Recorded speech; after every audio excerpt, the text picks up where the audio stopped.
sur les tests que l'on pratique, environ entre 30 et 40% de positifs. Ce qui ne veut pas dire qu'il y a 30 à 40% de positifs dans la population, mais dans les tests que l'on pratique, on a 30 à 40% de positifs. Actuellement, ça c'est la situation actuelle. On a plusieurs établissements de santé avec des malades à l'intérieur qui sont positifs, que ce soit des maisons de retraite ou des centres de rééducation.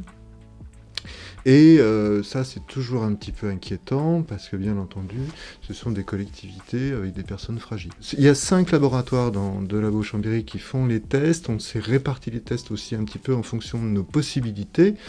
Nous avons le laboratoire de la Meurthe-Cervelex qui fait que les personnes qui sont pour des voyages, pour des opérations en préopératoire. Alors pour les voyages, ça commence à diminuer sérieusement, hein, il y en a de moins en moins.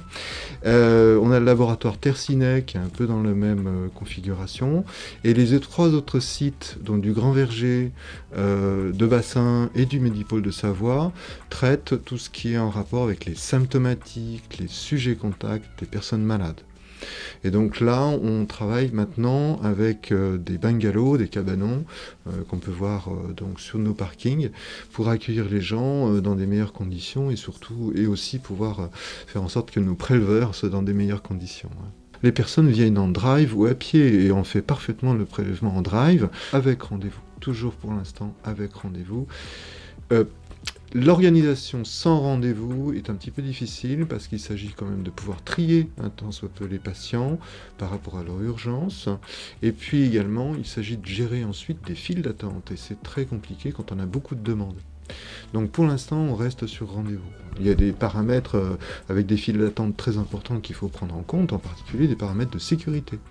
Des sécurités par rapport à la surveillance de la queue, voir si les choses se passent correctement.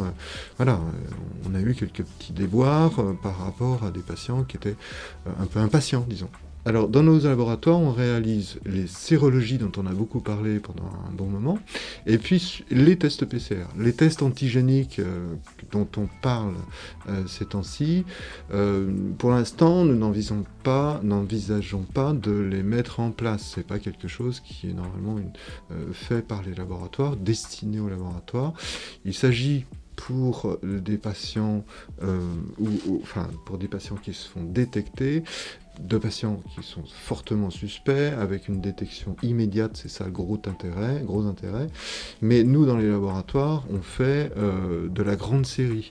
Travailler en test unitaire, ça ne nous est pas possible. Le principal message, c'est que, en pratique, je pense qu'il faut que tout le monde ait conscience que plus on observera les règles qui sont instaurées dans ce confinement, plus vite on en sortira.